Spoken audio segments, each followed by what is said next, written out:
Thyself is dedicated to the exploration of the most rewarding task an individual can ever embark on, the journey to find oneself.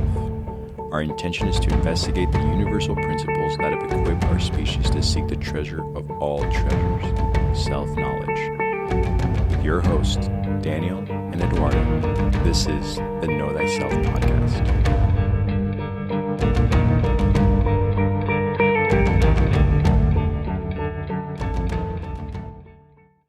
Welcome to the Know Thyself podcast. I am here with Daniel. Hello. And I'm Eduardo.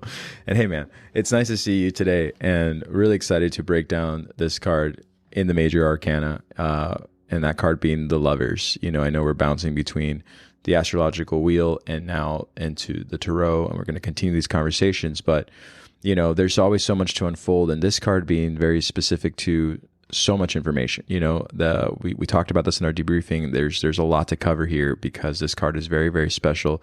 And I know there's a lot of things you want to talk about in regards to what came before this card and where this card is going to be taking us today. So let's cover a little bit about what we've already have been speaking about. Yeah, absolutely. And then we'll move into, you know, just breaking down the card by its significance to its number, its, you know, it's different identities that it's had in regards to the Pamela Smith and then the Rider-Waite card, and how people have depicted this, you know, this image of what we're seeing here, because there are two different ways to look at this card that I know people have, you know, mentioned before. And let's do this. Yeah, absolutely. And I love that you brought up that point before we even jump into its placement.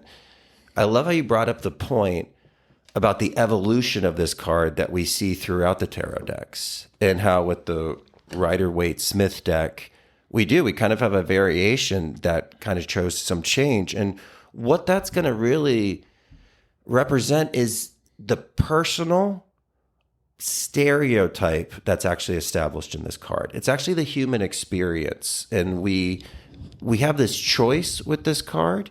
And so with choice, through the evolution of consciousness, how we approach that choice is going to evolve. And just like one-on-one relationships and companionships and like love marriages have kind of evolved, we're going to see that kind of through the cards. You know, thinking even about, you know, traveling back into the past, love was not always the basis of what would form the relationship of the family, because there was this need to procreate so you had enough hands to survive the winter, right? So there was kind of these like aspects about it. And as well, you know, if you're kind of limited to your village, well, it's like you're going to just kind of connect with the other person in that village, right? Like it's more of this like convenient, and it was even organized at some point of how this was going to happen. Well, we've gone through that evolution. Like when Dante wrote about love in the first sight and Dante's Inferno, that was like the awakening of this idea that you can fall in love in this romantic sense. So as we've gone through this evolution of consciousness and we're working our way from wholeness and kind of differentiating into the parts, we have to learn new experiences with love. And that's why we're going to more of this like interpersonal kind of connection, because it's all taking us down this unique path. And so just how we evolve in our relationship with personal love is also going through that process. We see it actually in the formulation of these cards as it goes through its different identities, but they're all very important. But it doesn't change like all the other cards. We see a lot of different components that this card can kind of express. And so really what we're kind of talking about here is this move from almost archetype to stereotype. And because the first, you know, if we think about the first 5 cards, or we can think about the first 6 cards, right? With the Fool being the 0. Mm-hmm. The Fool is potential. It's the newborn baby. It's, you know, it can do anything. It's not anything, but it can be anything, right? It's that childlike Peter Pan essence.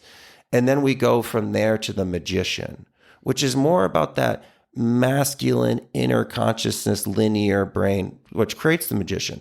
This is the archetype of the sun, the boy child of the left side of the brain, right? Then we go to the high priestess. We meet the daughter that's in all of us, the intuition, the mystical approach, right?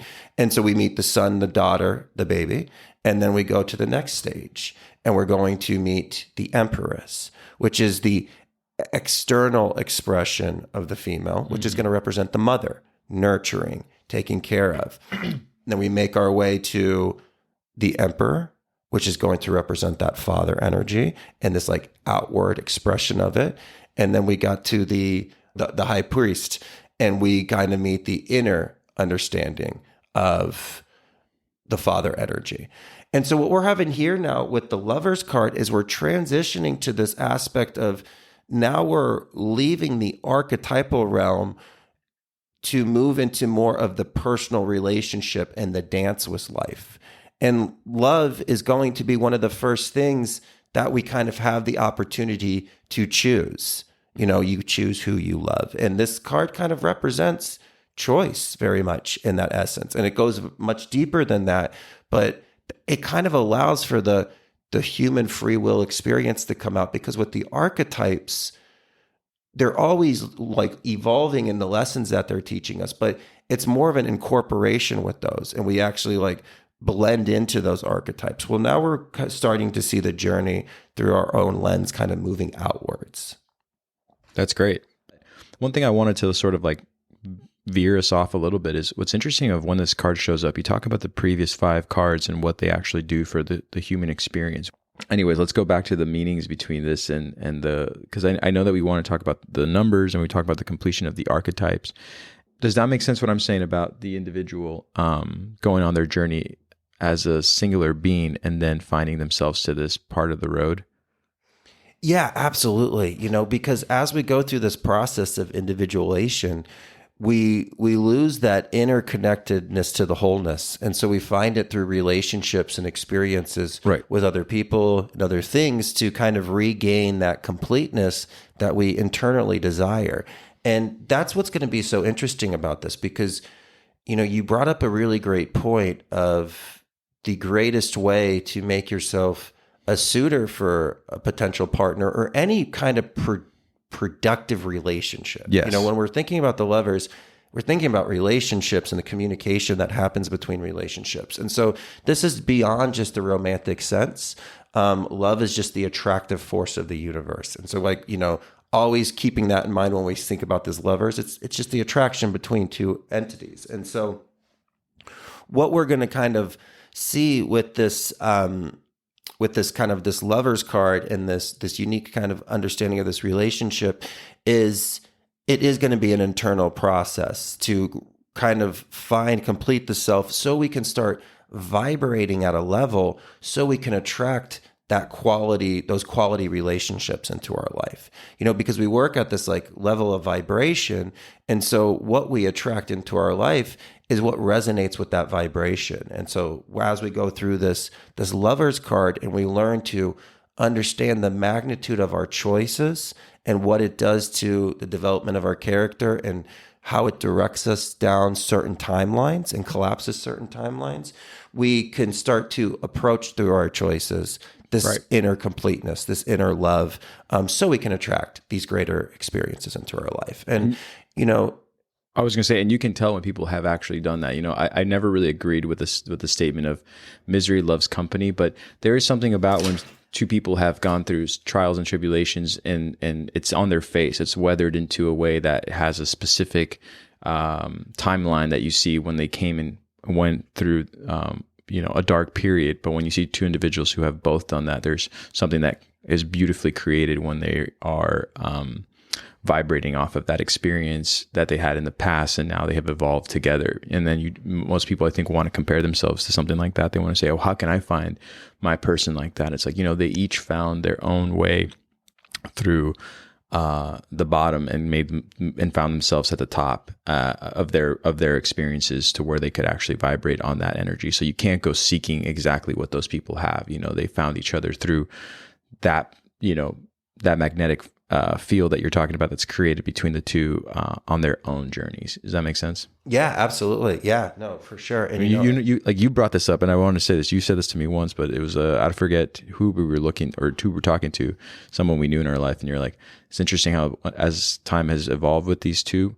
In this case, it was a female and a male couple, and you're like they're looking more and more alike, and that's very interesting to the identity to this card. When they talk about the mythological process between like what Zeus had in mind for taking the power away from humans and dividing them up into two sides of male and female when they used to be an androgynous like being. And so sometimes I feel like when you see two characters that they start to look alike, they're vibrating off one single energy that is kind of making them look like they have mixed together, even though they are two different individuals or people of different lives, physically speaking. But you can kind of see that when they're in unison, what they've kind of created.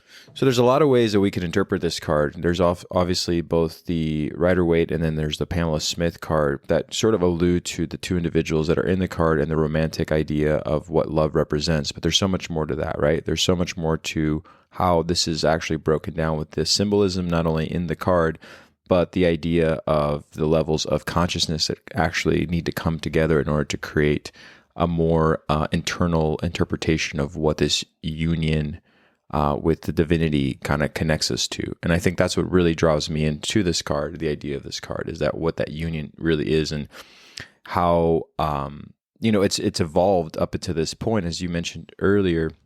But I think we should just start with sort of really unfolding the meaning of the Lover's card before we just sort of go down a path of the idea of the romantic relationship and the representation of either modern day love or even love from the past, as you mentioned before, that's evolved for so many years as to what that really means. And so we can just kind of go from there.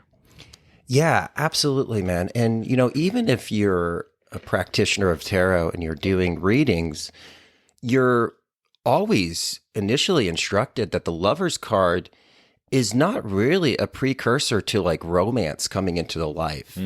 It's really like that's going to be something that gets represented with like the Two of Cups. And that's more of like romantic possibility of like a romantic timeline. The Lover's card really is a card about separation. It's kind of the alchemical process of separation. This is not the spiritual conception of the alchemical wedding, of like the blending of the two parts of ourselves. This is more of the awareness of the two parts of ourselves. Mm-hmm. The alchemical wedding is going to come further down this journey with the World card. And that's when we actually blend these two unique conscious aspects of ourselves, which is the masculine and the feminine. But in the Lover's card, we become aware of this separated component of ourselves. We become aware of the division.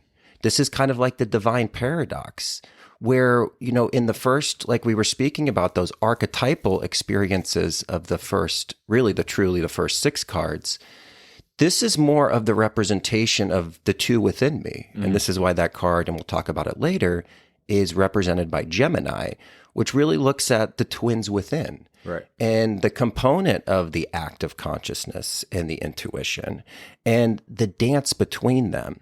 So this is also looking at, because in the first part of the journey of the Fool, we start to learn these alchemical archetypal principles that are presented to us. But the process of individuation is not just the learning of these. It's also the blending and the dance of these archetypal principles with the personality. Mm-hmm. And really kind of making those active choices to initiate that dance with these bigger principles. And so this is just the process when we really kind of start to identify and become aware of the paradox of this 5 sense reality, because one thing that we really have to understand is duality. This card really kind of teaches us that like you have to be cold to know the polar aspect of warmth. You have to know opposites in this realm, and that's something that we're constantly being presented with, and that's something that this card is really illustrating is the component of separation that's kind of being unfolded within us. Right. And learning those various parts so we can actually start to move that process of blending them together. And so it's this like unique kind of thing because, there is that realization that we all have to come to of the fracturing of conscious with the fall into form. That was part of this process. Part of the fall of man and woman into this is the component that our brain is broken up into two hemispheres. And we know that the universe is this representation of wholeness and unity, but it's going to be through the awareness of these two parts of us and the blending that we make the proper choices to get connected and to illuminate that wholeness that is internally a part of us. But it's going to be through these choices that we make. Right. Yeah. Well, the first thing I want to talk about, if we may, because there's a few things that you mentioned before we started recording, is in the image, and this is for the Rider-Waite card, you have the male and you have the female. So I want to start with the two individuals that are, not just represented here, but I think this is where there's sort of a misconception of, where you said what's going to be coming down, with the alchemical marriage later down the road. What's happening here is there's more of an acknowledgement between two individuals, the male looking at the female and the female looking up at the divine entity that is Raphael, for not just a blessing or guidance, but sort of this understanding of what is actually happening here. What am I facing? And the male stands in front of the tree of life, with the flames, and then you have the female with the tree of knowledge, right? And with the serpent. And so that right there is more important. Like, it'd be kind of interesting if it wasn't a male and a female standing there and it was just these two trees. That's kind of how I started seeing it when I first saw the card. I was like, okay, this is very important here. And that kind of alludes to what you said earlier about, like, this isn't really so much of what we're thinking in regards to a romantic relationship coming together, but more of this acknowledgement of these different levels of consciousness and, what we inspire to create from that understanding and awareness. So let's kind of go there, man. Yeah, absolutely. And this is unique because this is the first card where there is two individuals facing us. So it's the awareness of the divine paradox of the split of our consciousness.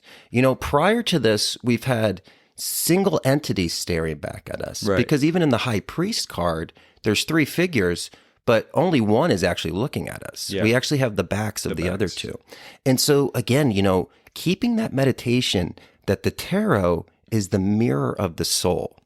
And, when you're kind of going through this process, when we're tapping in and working with these cards for like the highest aspect, which would be meditation, try to match the gaze of the individuals that are looking back at you.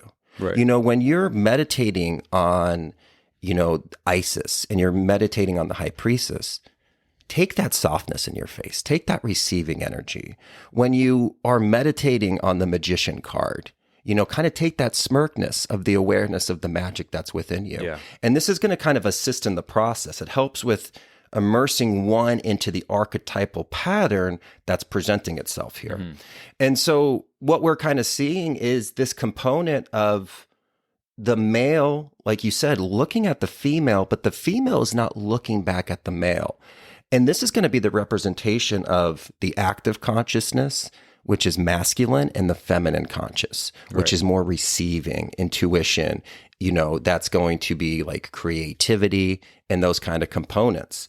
And this is a great choice and awareness with the limits and the understanding that the universe is one step above logic, and the need for the individual to actively understand this five sense reality, but to know that we're not going to connect with that universal life force by just analytical and logical thought.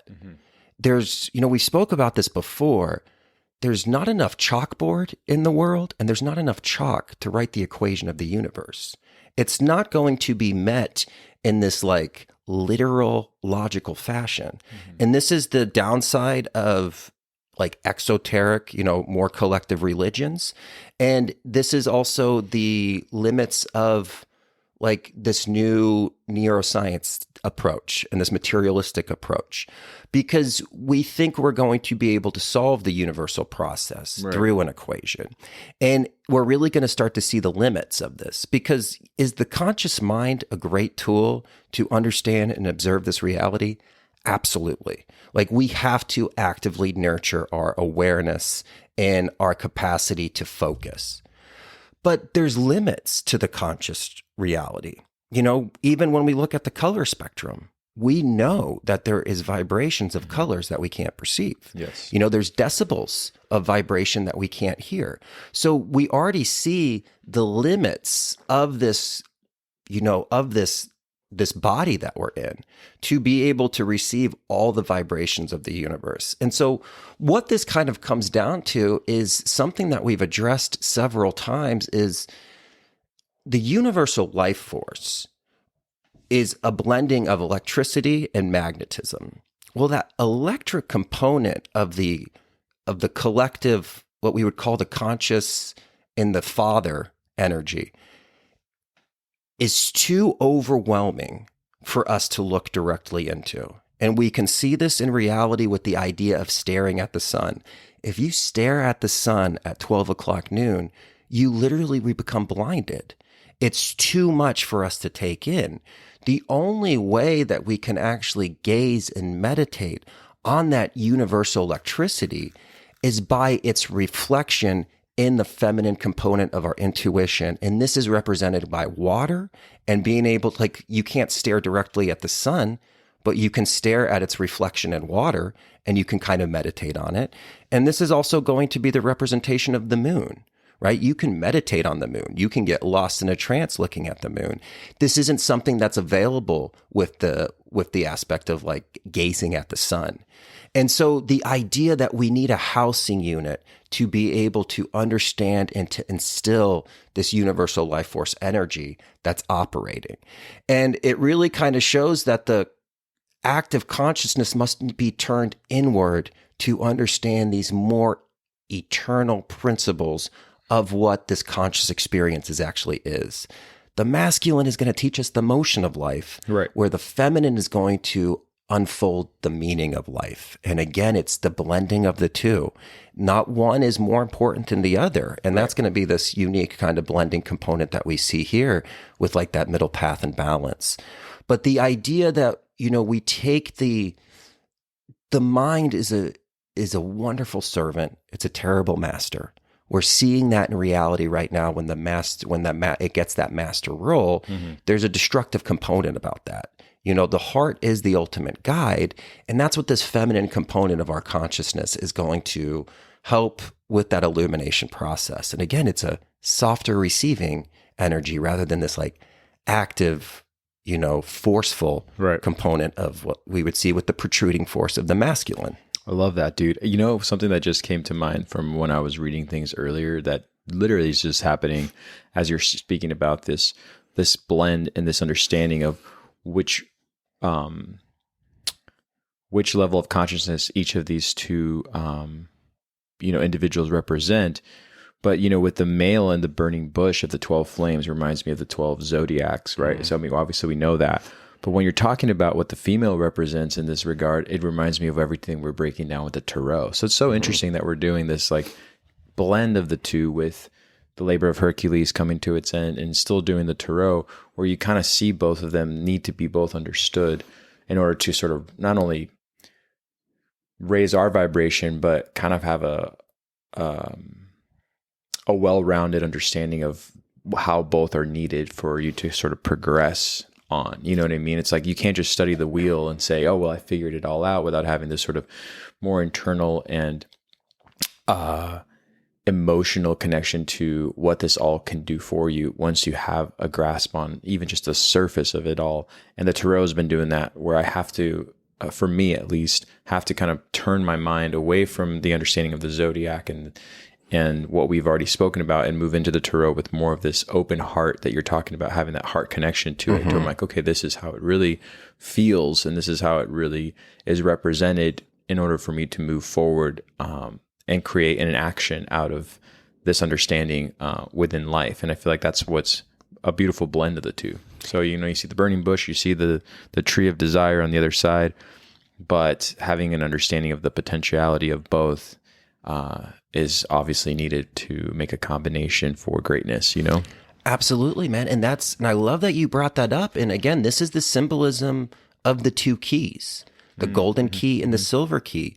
The golden key, and you can even see this in Freemasonic symbolism, Rosicrucian symbolism, but those two keys represent the active and the passive intuitive component of this conscious experience. And the golden key is astrology. It's more linear. It's logical. When you really start breaking down astrology, it gets calculated. You look at the minute angles and the coming together of squares, the oppositions. It's an intense mathematical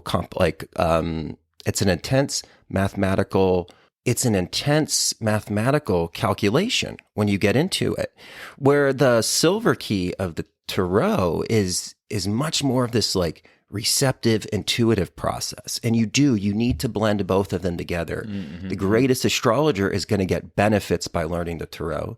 And the greatest, individual practitioner of the tarot is going to gain benefits by learning astrology. It's the unification of these subjects, not just, focusing on one or the other. Right. And, we've seen this in so many things, this desire of kind of connecting into that middle path. And as we kind of go through this process, we really start to understand how we connect to that universal life force. And it's an internal connection that kind of happens. And we have to go within to be able to understand the bigger components and even our own internal role and process within creation that has to be found through an inward journey. And we do kind of have to shift the gaze of the active consciousness inward. And we have to utilize the active consciousness to illuminate, the shadow components of ourselves. We have to illuminate those dark aspects of our psyche and bring them into the light so we can further incorporate them and really start to illuminate this wholeness, which is our God-given birthright. Absolutely. Well, one of the things in regards to the individuals that are, depicted here in the Rider-Waite card is their nudity, expressing sort of this vulnerability between the two of them and this raw essence of each of them.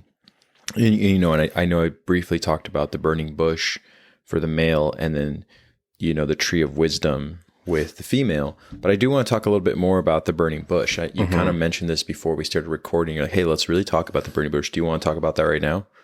Does that represent that male aspect, but also this vulnerable state that they're both standing in and the way that they're looking at one another. He's looking at her, she's looking at the archangel. Raphael, I just want to kind of know a little bit more about before moving forward with the burning bush. Yeah, absolutely. And, and I think the nudity and the bareness of these representations that truly, have a biblical connection to Adam and Eve is the idea of, going through the process of us also purification and getting back to the root expression of this masculine and feminine energy within us. And that's actually going to be what that fire in the burning bush is going to represent. Now, the burning bush is something that we will probably continue to explore, because the burning bush is going to be a great representation of that cosmic father energy. And the tree of knowledge, which is behind the feminine, is going to be represented of the cosmic mother energy. Mm-hmm. And again, it's an interplay. The universal life force is androgynous. It's not one or the other. It's a blending of the two. Mm-hmm. And that's what we're kind of blending to get reconnected to. But this universal life force, the burning bush, is represented not only the purification role that fire represents, but this is the fire that doesn't consume. Mm-hmm. This is your spirit energy. Now, in the five sense reality, in this divine paradox, fire consumes its container. So if we contain fire through like a campfire together, there's a sacrifice. That wood is going to kind of go through the process of decay, and it's going to eat the wood. This spirit fire of the cosmic father, it doesn't decay. It doesn't actually, it illuminates the host. This is the spirit of life that is emanating in us. This is the emanating fire of life. The counter aspect of it, which is the tree of knowledge, is the receiving magnetic energy of this universal life force that is coming down to us. And so this spirit fire is also representation of the sun in our universe. The sun does not consume, it just generates energy. And so this fire is going to be not only the representation of spirit, but it's also going to be the representation of energy that's above the cube, wisdom and love. If I share wisdom to you, it doesn't subtract the wisdom that I have. If I give you love, it doesn't, subtract the love that I have for myself. It's eternal. It keeps burning. We can see this spirit energy with just the emanating life force in all of us. What happens when the spirit leaves the body? It starts to decay. Right. It's the universal life force. And so the spirit that is representing of the burning bush is the eternal fire of that God active consciousness. And it burns and it's eternal, and it brings life without sacrificing life. And it's only when it leaves that decay actually happens. Your body, you can even smell it in a body. Like when a body dies, there is not only an active awareness, if you ever have the process of seeing a dead body, even if it's like an animal or something, you can usually tell from afar that life has left that object. There's something in it that's just there's this animating force, and it truly kind of starts to smell. It starts to decay. Right. Well, this is that universal life force, and this is that spirit energy of creation represents almost like the meaning of life and the animating life force that meaning brings. And so this also kind of touches into the idea of, as collectively, as we've kind of moved to more of a materialistic science identity in our cultures, and we've kind of lost the meaning of life with the focus of the emotion on life. Well, our societies and our cultures and our customs are starting to decay. This external world is kind of getting stinky because that life force energy has left it. So it's going through this process of dissolving. Right. And so this universal life force is the fire that emanates. It's with what is within us. And it's the life force that moves through us. And the opposite end, which is the housing unit, represents the tree of knowledge, which is our kundalini, which is our chakra system, which is the electro housing unit, so this universal life force energy can work through us. And the process that we're going to kind of go through is we're going to utilize that active consciousness to educate, understand the receiving component of this universal life force energy, so we can better emanate this creative force that is working through us. And the responsibility that takes, the Lover's card is going to teach us that we have to learn responsibility, and we actually kind of have to go through this process of maturity of how we actually receive this universal life force energy. That's the dangers that we see. It's great to understand, breathing exercises to raise your kundalini. But if you're not at the spiritual maturity and the capacity to be able to receive that energy, it can be destructive. It can be too much. You can burn yourself by traveling and flying too close to the sun. And we see this in mythological stories. Right. This is why spiritual development is more of a marathon. It's not a sprint. We have to take it step by step, and we really have to go through this process to become the true receiver of this universal life force energy. But this is why Moses had the connection with the burning bush, and the burning bush that was not consumed by the fire. This is what the spiritual fire represents. It's the same spiritual fire that's operating within us. Right. And it's and what we do is we work and we go through this process of self-unfoldment so we can be a more conscious conductor of this energy and not only receive it, but then later share it and push it through us. Does that make sense? Oh, absolutely. Yeah, there's a lot of different things just kind of turning in and around my mind right now with the differences between, the male attributes and the female attributes that I know we can go on endlessly discussing about here between you and I. But it is true, though, that having this understanding. Yeah, I think that's a great way to start that, man. Having this understanding of this conscious and unconscious, breakdown is what will create eventually this cosmic union that we're talking about here. Does that make sense? So that's kind of what I'm picking up from these two, understanding between the female attributes and the male attributes, but more so when we talk about the tree of life and then the burning bush, the reason and passion, but also the desires, and how they need to sort of be a blend of the two. And that's kind of what you're seeing here with the female, not looking at the male, but looking above, to a higher consciousness of saying, like, before I move forward with this, is there not necessarily just a blessing coming from the angel, but an understanding from the cosmic father from above, Absolutely. And that, that connecting to that universal androgynous energy, because again, the cosmic father is what's working through us, but the cosmic mother is the container, so just to think about it as the burning bush is the spark of the soul. And the tree of life is the nerve center through which the universal life force energy runs like electricity over a wire. So when you think about it, even like in the electricity of your house, the wire is not consumed.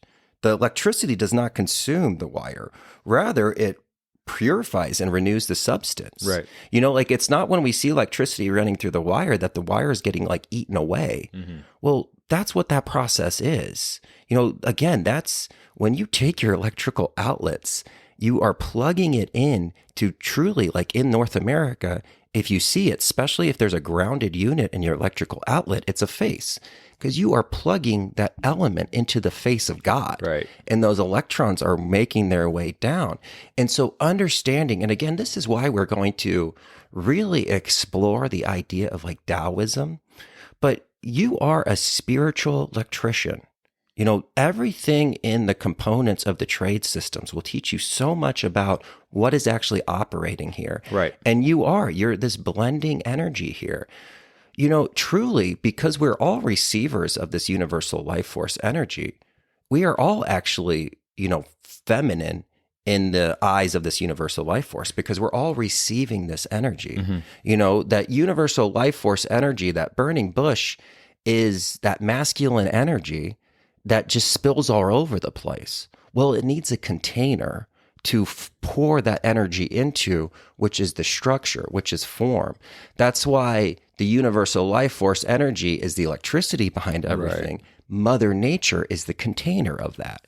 And that's what actually gives us this expression. We need the container to be able to perceive that, and we need to understand that components and the variety that comes from that universal mother energy that's kind of presenting itself. And so thinking about it as a blending here of like the positive and the receiving force of this energy. And again, we always have to illuminate this idea. We are not talking about like gender roles in society's modern day perspective. This is intuitive principles that are within you. Yeah. We have to accept that there's a masculine component of consciousness and a feminine component of consciousness. Well, I wanted to say which one, I know that the male would be the unconscious, right? And then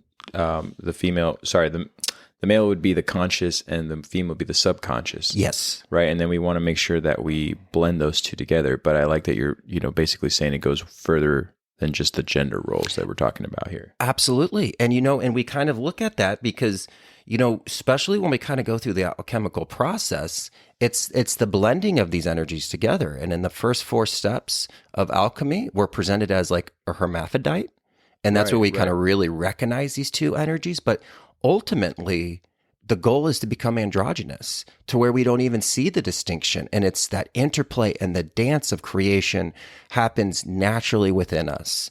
And, it works and emanates us. And again, this is the component of the things that are above the cube. And we're going to kind of talk about the exploration of the cube. But there's eternal energies that do not need sacrifice in this realm. And like, that's what we were saying, the sharing of love and the sharing of wisdom, nothing gets sacrificed with it. And that's how we get connected to the eternal principles. You know, we were just talking about that conversation of Pisces. Well, in Pisces, you know, again, we learn what doesn't go back in the box of the game of Monopoly. Right. It's these eternal principles. They're above the cycle of life and death. Mm-hmm. They're eternal. And that's what we're connecting to, because what we need to do through this process is ultimately, you know, come to the true realization that there's no such thing as death, and that eternal life force is eternal, that's working within us, and we're a part of that. You know, we're cut from the same cloth of the Creator. And a lot of this spiritual process, and again, we're separating its components here, and we're trying to identify and analyze them in their separation, but ultimately it's to move them back together and to see the simple process that is actually trying to illuminate ourselves here. But through that, we need to kind of take this like active approach. Yeah. And, you know, I think that kind of leads us right into the Archangel with Raphael, because I like that everything you're saying in this union has this representation above the two individuals that is that androgynous energy that is not necessarily coming down for, you know, support, but also for approval. And I think it's the understanding of this is what it's meant to be as a union, as you two come together with this understanding. It's like, do you understand what this union is going to represent? And I think that's not, I think, but I should say, I know that, you know, in the 72 degrees of wisdom that we talk about here, the triune mind, we've talked about this. We've talked about this multiple times on what this triplicity represents, in the union of the three, putting together the conscious, subconscious, and the superconscious. But the female knowing intuitively very well to look up at the angel for this understanding of, you know, I know what you represent, you know what I represent. Does the connection in front of me also know that? See? Yeah, absolutely. Does it see? Yeah, does it see? Exactly. Which is so fascinating. It's like probably my favorite of just kind of following the dotted line that's not there, but you kind of understand what's happening. So, but yeah, man. Absolutely. You know, and this is, again, part of one of the things that we kind of speak about, like even when we're students of the esoteric and the occult, there's this desire to learn like we were taught in school, that we have to like logically remember everything. And some of the things that I talk about with individuals is they're like, man, I'm really trying to like study the zodiac. I'm trying to study the tarot, but you know, I'm making flashcards, but I forget some of these like correspondences and stuff. And they like beat themselves up. But like what this card is showing you is part of the process of studying the esoteric and the occult is you create, by studying these symbols, you create a housing unit that you deposit into the subconscious, and its potential for this subconscious to fill in deeper inner realizations. And so you studying a zodiac sign, yeah, you want to become actively aware of these components and the correspondences there, but you're creating a container and a language so the subconscious can present to you inner realizations, because your subconscious is connected to the collective. It's connected to the archetypal. Everything that's ever been thought, felt, and known in the whole span of humanity can be connected through the subconscious. And it needs a language and it needs a housing unit to fill up. And so when you study the esoteric and the occult, yeah, you want to be actively aware of these things, but you're also setting up containers so this universal life force can pour in more inner realizations and have these internal insights. And those are the downloads. Those are the aha moments. And those is when you really start to connect to this. And that's when you really start to turn online, because you know, when you really start studying this, it's not like a external thing you learn. It's more of a remembering as it kind of works through you. And so the subconscious is going to tell us that component that's connected to the archetypal realm. You know, this is also going to give us awareness of the dreamscape. Totally. You know, you don't know how special your dreams are until you start studying the symbolism and like start reflecting on them and analyzing them. Well, now you start seeing deeper patterns and a deeper representation and lesson is kind of being presented there. And so just something to take into mind as we go through this process. It's not just about like being able to like spurt out the facts of the esoteric and the occult. Remember that you're planting seeds with every time you listen to Manly P. Hall or read The Secret Teachings of Ages. You're planting seeds for further harvesting. There's going to be blossomings of insight, and you might not even know, what the cause of that was. You might be driving one day 2 months down the road after studying the Lover's card, and all of a sudden you get this huge realization on it. That's because you planted the seed. You put it into the womb of consciousness. You parried it into the void, and then that external expression is going to kind of happen and move. You shift your awareness to the burning bush to see the fire that doesn't consume, that's within you and within all life. I like what you just said. I just want to say something though, with regards to choice. Something that you talked about is that love, in regards to it being a choice, when you said about not being struck by lightning and how the universal, the OG life force will always love you, even if you're trying to, defy it by definition, or like try to find a way to like over break it down. That's the part that I like the most about the Lover's card in all of this, is that this love we're talking about isn't just a romantic love, but this like universal love that you need to have an understanding of, not just within your partner, but within yourself, that this angel already knows about. You know what I mean? That's all I want to interrupt you with, because what you just said just like brought back to something I wanted to talk about earlier, where you're right. Even if those who are, and we talked about it with Christ consciousness too, we talked about with Christ himself understood this magnitude of this idea of true love from the universe, is that even if people don't understand what he was preaching or what he was doing, or if he was, just not, meeting all his followers to where they wanted him to go, he knew better, you know, where that love is actually coming from. Absolutely. And that's why behind Raphael, we have the sun, which represents that true life force that does not consume, where the cube, the demiurge, that consumes, that drains, that actually you're a host for it, and it pulls energy from you. Yeah. And this is what we're going to kind of get into with the signification of the number of this card, because connecting to this universal life force, you will feel resistance from the cube. The cube is, and we'll kind of look into like the representation of the cube, but the cube is a unique process, this matrix that we find ourselves in.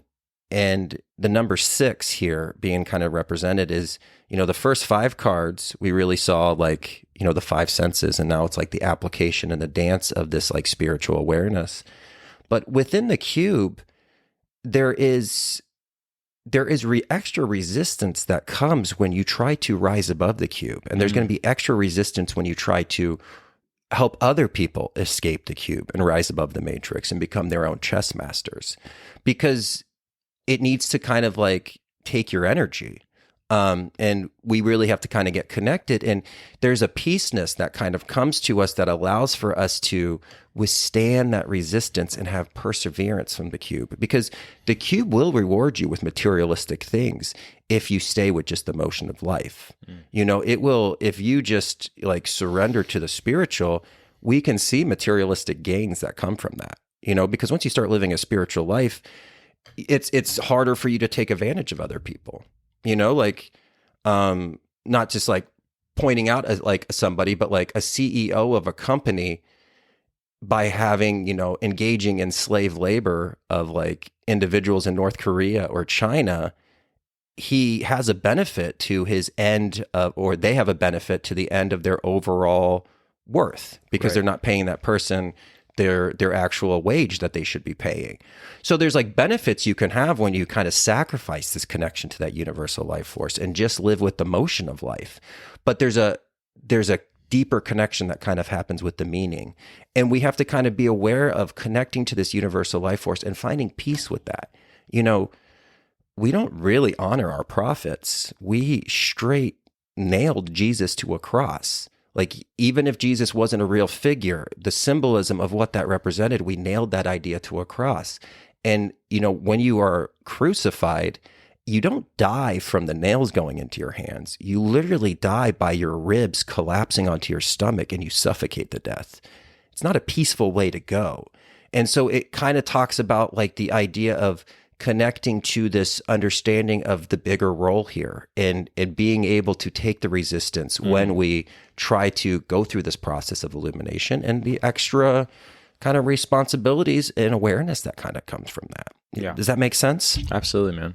Absolutely. Well, this whole card alludes to this duality that we've, been trying to allude to with, its representation within the idea of Gemini as well that you talked about in the beginning. And I think having that understanding of these values and the value system that is, put in place here with what you're talking about in regards to spirituality and not being able to take advantage of individuals once you live a spiritual path, but having that understanding of this duality that we talked about, whether it be from the male component, the female component, and both of them coming together to, create the super conscious, is not just significant, but I think that, we definitely need to consider what that duality really represents, the dual forces that bring together these two parts.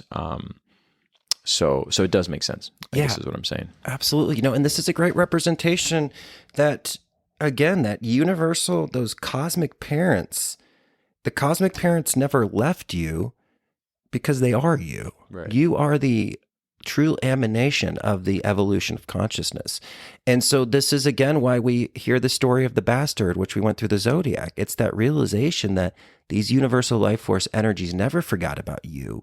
You forgot about them. And this is the path to get reconnected to our cosmic parents. And this is such an important process that we all need to go through to gain a proper relationship with the universal, company that did actually create us, which is our universal life father and a universal life force mother, and that they never left us, and we've spoke about that before, but that's such a great process as we, kind of look into this. But, this number 6 and the number with the cube, this is a really important thing and a great exercise to think about.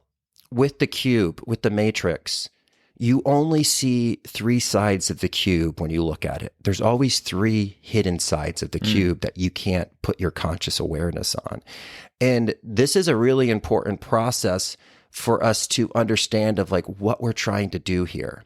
Because what we're really kind of trying to do is imagine a cube, almost like a Rubik's Cube that you can move around, and you're holding it in your hands. You're only going to see 3 sides of that cube at one point.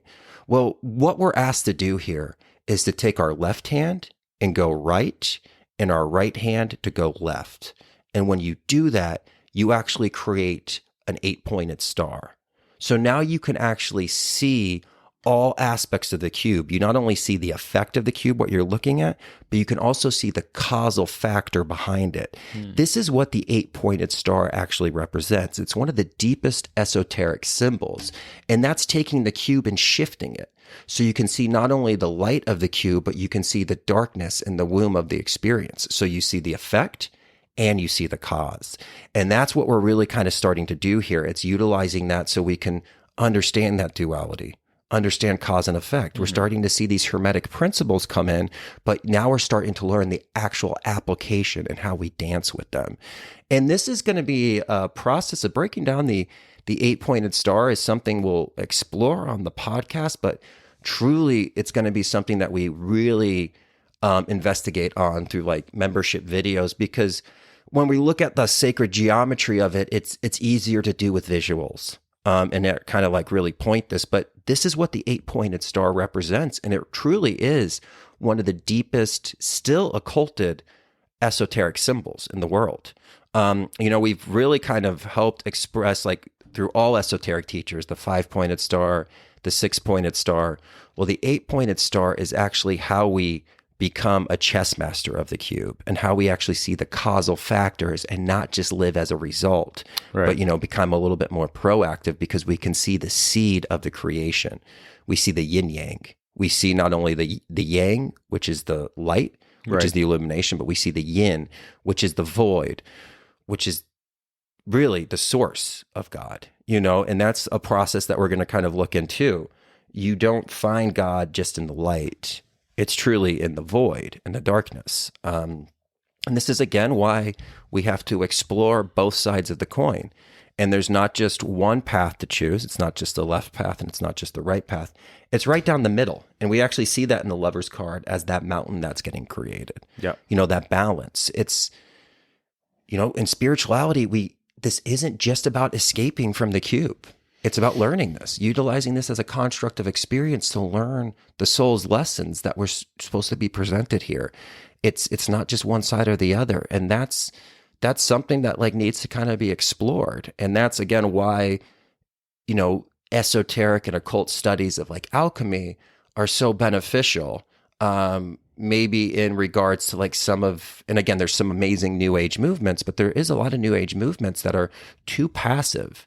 They're too right side dominant, you can use spiritual medicines to connect to this, but you also need to do active work. You're not just going to find yourself by ayahuasca ceremonies. You have to bring it down to the 5 sense reality. And, we kind of have this escapism pass. We have this idea of not looking at the dark side of consciousness. Well, if you don't understand the dark, it's just going to keep operating. You have to go down to the belly of the beast to incorporate it and, really have that healing. Just like you have to explore the dark sides of yourself, you do kind of have to investigate the dark sides of the collective consciousness. And there is a lot of resistance to this. And, we get a lot of kickback of that when we, and again, we and I kind of spoke about this on, recent membership videos. There has been statements I've made in the past where I've kind of poked fun at certain people, and it's not my process to judge. I'm not the judge. I'm not here to judge. That's the universal life force, so I really shouldn't make statements about, certain politicians and statements like that. But there is a benefit to exploring, that the expression of, when we hide spirit from us and what the effect is. And then we can see the role that when we connect to spirit and what the effect is. And we all have to kind of go through that process. And so, again, it's a blending, Yeah. Well, dude, I congratulate you in what you just said. And the reason I say that is because you talk about the blend, you talk about the balance, you talk about the duality, we talk about the middle road, which is my favorite thing that we've uncovered through the tarot, is always coming back to that middle path. But you making that statement is that middle path. It's I don't see you that way. I love you for who you are, but I love you because of the blend of things that you bring to the conversation, even when we're not recording, is that you're not the representation of maybe making fun of that politician. You're no, this is just something that doesn't align with what I feel, but I'm also going to explore that. And it's not everything you are. It's not I only know you from that one point of view regarding the opposition that you don't agree with, but it's more rather a blend. And I think as people get to know you or us through this podcast, they'll know that it's always a blend of the two, and having to exercise that duality is more difficult than I think people want to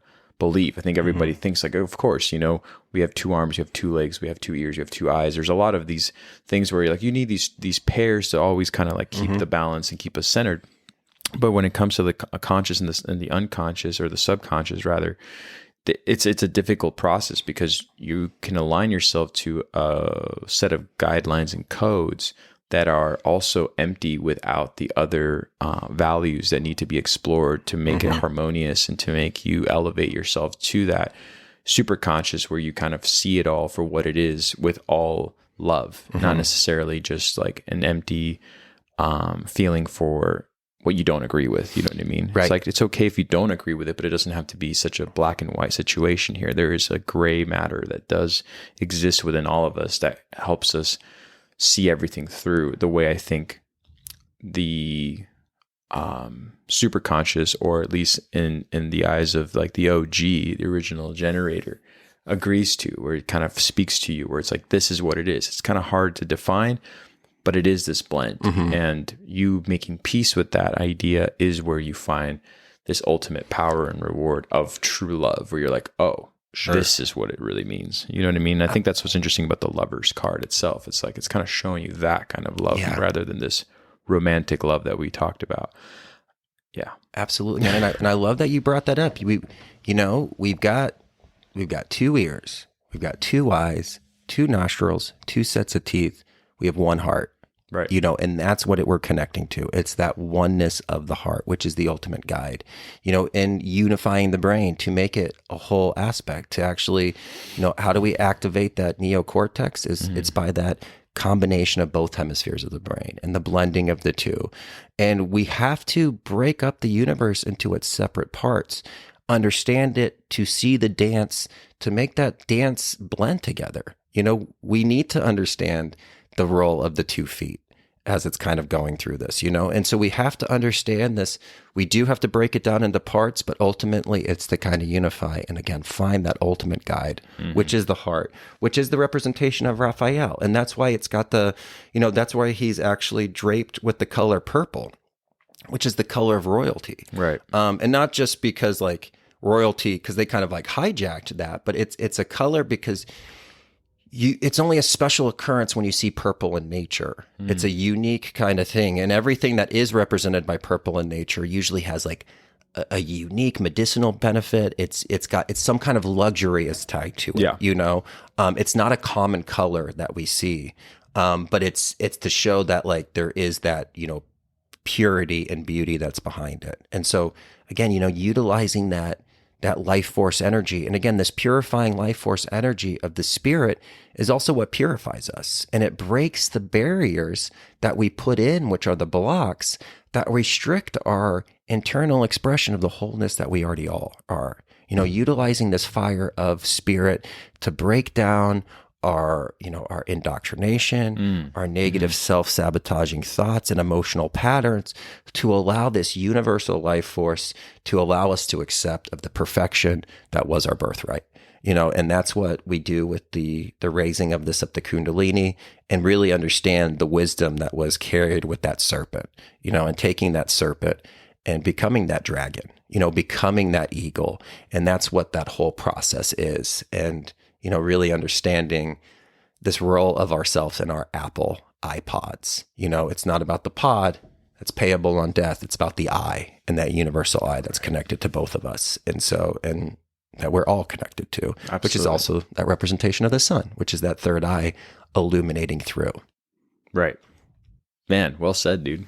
I didn't even think we were going to go like, it's funny because we look at cards, especially when we move on to the next card, which will be the chariot, there's so much that we're going to break down and all that. And I'm not even trying to conclude this yet. It's just interesting how once we come together on this idea of what these archetypal representations mean for the tarot, especially with the Rider-Waite card, there's so many little details that we want to like pick apart. But really in this card, there's sort of macros that are blended together. They can be broken apart, as you were talking about earlier.